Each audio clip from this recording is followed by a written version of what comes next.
मित्रों नमस्कार। आप देख रहे हैं धर्मदृष्टि पत्रिका का यूट्यूब चैनल दस्तक मीडिया। बाबा नीम करोली के संस्मरण सुना रहे हैं हमारे रब्बू दादा। तो सुनिए रब्बू दादा की दूसरी सीरीज रब्बू दादा की जुबानी।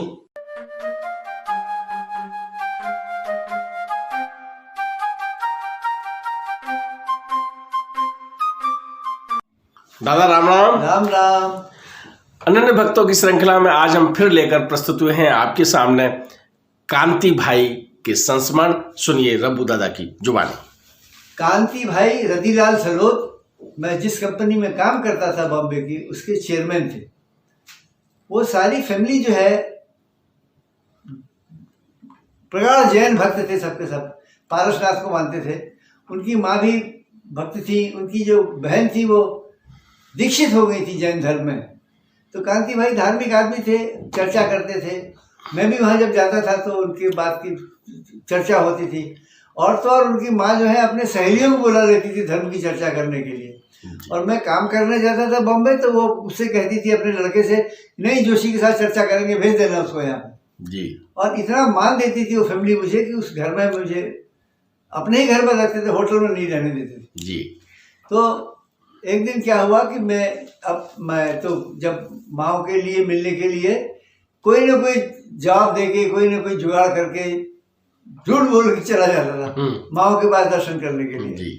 तो एक दिन क्या हुआ, मैंने अपने मालिकों से कहा कि भाई मैं जा रहा हूँ, मेरी फैमिली का प्रॉपर्टी का डिस्प्यूट है, जमीन जायदाद का मामला है, मैं अल्मोड़े जा रहा हूँ। और ये कहने के बाद मैं बैठ के चल दिया।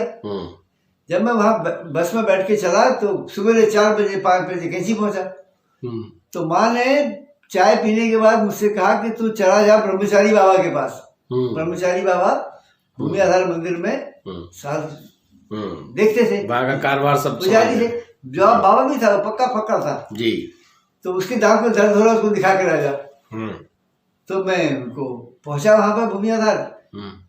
अरे रास्ते भर बस में सफर करके आए थे, नींद भी आ रही थी। और ब्रह्मचारी बाबा जो है जोगी मुझे 5 किलोमीटर पैदल ले गया नैनीताल तक। थोड़ी बहुत नजदीक जब रह गई तो बस मिली, एक जगह पाइन्स कहते हैं उसको, पाइन्स से मुझे बस मिली। तो पहुंचा मैं वहां पे तो ब्रह्मचारी बाबा बोले मुझसे कि देख रघु, मैं तो डॉक्टर को जानता हूँ, मैं जाके दिखा ले आऊंगा। आपको लेके गए, इसके बाद बोलते हैं तो शाम को 4:30 बजे यहीं मिलेंगे, बस पकड़ के चले जाएंगे, 4 बजे मैं यहाँ आ जाऊंगा। मैंने कहा ठीक है, मैं भी थोड़ा घूम आऊंगा नैनीताल, दोस्तों से मिलाऊंगा, भक्तों से मिलाऊंगा। उतने में जैसे मैं मॉल रोड में थोड़ा सा चला तो वहां से कांति भाई अपने 2-3 लोगों के साथ चले आ रहे, चेयरमैन साहब थे। मैं घबरा गया, मैंने कहा यार मैंने कहीं झूठ बोला है। पकड़े गए। तो मैंने कहा देखो कांति भाई, मैं अभी तुम्हारा नौकर नहीं हूँ, मैं छुट्टी में हूँ। अरे तुम समझता नहीं यार, तुम्हारा भाभी का तबीयत खराब है, मैंने मिसेस कांति का। तो मैंने कहा चलो खतरा तो नहीं है। तो मैंने कहा कहाँ है भाभी? बोले नहीं, उसको एक साधु कुछ खिला के चला गया था, अभी उसका दिमाग वो हो गया, अकेला नहीं बैठ सकता, रोता है, चिल्लाता है, डरता है। अच्छा। तो मैं कहा चलो, पलट के चल दिया। वहां पे एक एवरेस्ट होटल है, इंडिया होटल के बगल में जी। तो एवरेस्ट होटल में मैं अंदर पहुंचा तो वहां पे कमरे में वो लोगों के साथ ताश खेल रही थी। अच्छा। और पूरा ग्रुप था 7-8 आदमियों का, ताश खेल रही थी। तो पहचानती तो थी मुझे। फिर मैंने पूछा क्या हुआ भाभी? बोली कि अरे जोशी मेरे को ऐसा किया, साधु ने मेरे को जादू किया और कुछ खिला दिया मुझे, और मैं अकेला नहीं बैठ सकता, मेरा रात को लगता है कोई गला दबा रहा है, जैसा भी वो होता है। तो वाकई उनकी ये आंखें जो थी बिल्कुल काली पड़ गई थी।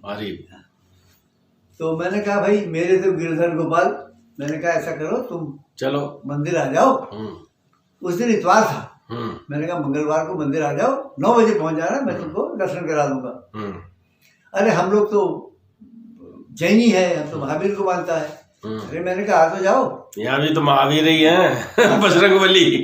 फिर मैंने उनको कहा आप आ जाना वहाँ पे। मैं आके फिर जब लौट के मैं वहाँ पहुंचा जी 4 बजे जी, ब्रह्मचारी बाबा तो बस निकल चुकी थी। अच्छा। मैंने वहां से तो मिल गई थी नैनीताल से। भवाली जब पहुंचा तो भवाली से जो कनेक्टिंग बस होती है वो नहीं मिली। तो वहां से फिर मैं पैदल चल दिया। अच्छा। पैदल चला तो मेरे ख्याल से काफी पैदल चलना पड़ा, 3-4 किलोमीटर चलना पड़ा। तब एक ट्रक मिला। तो करीब शाम के 6:30 बजे मैं कैंची मंदिर पहुंचा जी। उस टाइम में सब कुछ छोटा था, मतलब इतना फैलाव नहीं था। माँ से सबकी पर्सनल कांटेक्ट थे। तो माँ बरंडे में घूम रही थी कि रब्बू कहाँ रह गया, सुबह रह गया, फिक्र हो गई। खुद ही भेजा ठहरा मुझे ब्रह्मचारी जी को दिखाने के लिए। तो वहां पर जब पहुंचा तो मैंने कहा, माँ प्रणाम किया। मैंने कहा माँ ऐसे ऐसे है, एक मेरे कंपनी के एमडी हैं, चेयरमैन हैं, उनकी वाइफ की तबीयत खराब हो रही है, उनको प्रेत ने वो जादू कर दिया किसी ने, तुझे सबकी फिक्र होती है। मैंने कहा अच्छा आने दे, पहाड़ी में काम से तो क्या सबने फिक्र लो, अच्छा उड़ दे। मंगलवार को कांति भाई ठीक 9 बजे वहां पहुंच गए। तो मैं उनको लेके दर्शन कराते हुए मंदिरों के माँ के पास पहुंचा। तो मेरी ये इच्छा थी कि माँ को जैसे मैं प्रणाम करता हूँ वो भी प्रणाम करें, वो भी प्रणाम। तो मैंने जाके पहले जब माँ बैठ गई, इनको बैठा के मैंने झुक के प्रणाम किया तो उसने प्रणाम किया। तो माँ ने उनकी आंखों में देख के कहा, हो इसकी आंखों में तो अभी तक भूत नाच रहे हैं। अच्छा। पहाड़ी में कहा, तेरे आंखों में तो आज तक भूत चढ़ लग रही। तो मैंने कहा कि भाई कांति भाई नहीं। फिर माँ ने कहा कि देखो ऐसे किसी के हाथ से नहीं लेना चाहिए, बैकग्राउंड तो दे दिया था, प्रसाद नहीं करना चाहिए, किसी को अनजाने आदमी को घर में नहीं घुसने देना चाहिए। हाँ माता जी हम तो अब हम ठीक हो जाए तो तब ठीक होगा, ऐसा होगा। तो माँ ने उनको एक महाराज की चित्र और एक हनुमान चालीसा दी। माँ का बजरंग बाण वही था, चित्र दिया। इतनी देर में कांति माई, भाई आप भगवान को प्रणाम करोगे तो आपका व्याधि कैसे रहेगी। तो उनके ये आंखों का कालापन कम होने लगा। हाँ। माँ ने 10-15 मिनट बैठाया उनको, कहा हर एक से मत बनना, ऐसा करो ये फोटो को अपने सिरहाने रखना और पाठ करना। हम तो महावीर जी को मानते हैं, हम तो जैन ही है। बोले माँ ने कहा क्या हुआ फिर, महावीर तो जैन, इनका भी नाम है, माँ जी का नाम भी तो महावीर है, करो। अब उसके बाद माँ ने मुझसे पहाड़ी में कहा कि तरह के खबर दे और विदा कर दे, मैंने इनको खिला दे और विदा कर दे। तो हमारे वहाँ कैंची में बाल भोग कहते हैं, पूरी को और सब्जी मिलती है। क्या कहते हैं दादा? बाल भोग। बाल भोग। जो सवेरे का खाना होता है उसको बोलते हैं, नाश्ते को बोलते हैं बाल भोग। बाल भोग। दिन के खाने को बोलते हैं राजभोग। राजभोग, हाँ। अच्छा। और शाम के खाने को बोलते हैं शयन भोग। शयन भोग। शयन भोग। शयन भोग। बहुत बढ़िया। तो उनको मैंने बाल भोग कराया। कराने के बाद जो है उनकी आंखें को नॉर्मल होने लगी। तो मैंने कांति भाई से कहा, मैंने कहा कांति भाई ये अब मुझे अगर अपने गुरु चरणों में विश्वास है तो अब ये ठीक हो गई। ठीक हो गई। उसके बाद कांति भाई को विदा करने गया, गेट पे मैंने कांति भाई का हाथ पकड़ा। मैंने कहा देखो कांति भाई, मैं तुम्हारा मुलाजिम हूँ, तुम्हारा काम करता हूँ। अभी इसका मुझे कोई वो मत देना, क्रेडिट मत देना, ये भगवान ने तुम्हारे लिए किया है और तुम हो न, तुम मुझे कोई इसका क्रेडिट दोगे, मैं कोई फायदा लूंगा। उस कंपनी से मेरी दोस्ती तो बहुत दिन रही, काफी दिन रहा उस कंपनी में। कांति जब भी जाता था, उनकी माँ उनके भाई सब पूछते थे माता जी कैसी, माता जी कैसी है। बल्कि जब मैंने उस कंपनी को छोड़ा तो एमडी था जितेंद्र सलोत, वो जाके माता जी के पास वृंदावन पहुंच गया। बोला माता जी मेरे साथ जा रहा है, इसको मत जाने दो, ये मेरा कंपनी छोड़ रहा है। माता जी ने कहा हाँ क्या हुआ, नहीं छोड़ेगा। जब वो चले गए, मैंने कहा तुमको मेरी गारंटी क्यों दे रहे हो भाई, मैं तो नहीं करता। तो ये देखो, जब प्रभु के पास कोई जाता है उसके कष्ट दूर हो जाते हैं। कष्ट दूर हो जाते हैं, यही है खेल। आपने दादा की जुबानी सुना।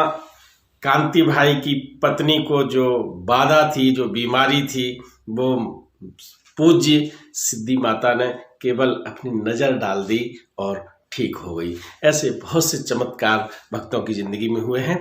तो फिर अगले संस्मरण के लिए हम फिर आते हैं आपके पास। तब तक के लिए राम राम राम। सब्सक्राइब बटन पर क्लिक करके चैनल को सब्सक्राइब करें और बेल आइकन दबाना बिल्कुल ना भूलें, ताकि हमारे अपडेट वीडियो आपको मिलते रहें।